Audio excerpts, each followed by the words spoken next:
I was channel surfing through TV shows the other day and came across the show What Not to Wear on TLC. Now, if you've never heard of this show before, it's a reality TV show where contestants are nominated by their family and friends to come and change their wardrobes. They're partnered with stylists who will watch and observe their everyday life, what they usually wear, and then make suggestions and changes for how they can look better.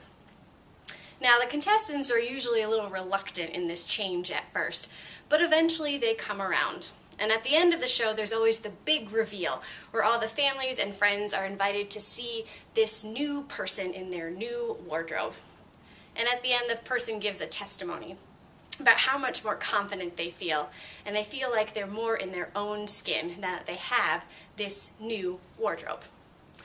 As we continue in this study in Ephesians, we're reminded that Paul last week taught us how we're all one in Christ Jesus, and we're brought together in this new family.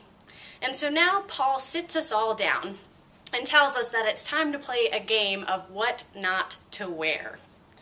Paul says if we're really going to grow up and be mature Christians, it's time for us to act like it and look like it.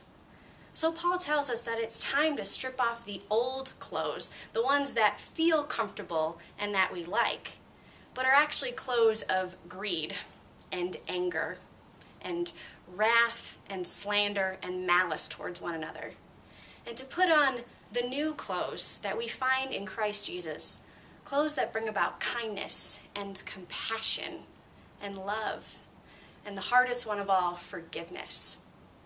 So growing up into Christ, to be mature Christians, it's time for us to take off the old clothes and put on the new.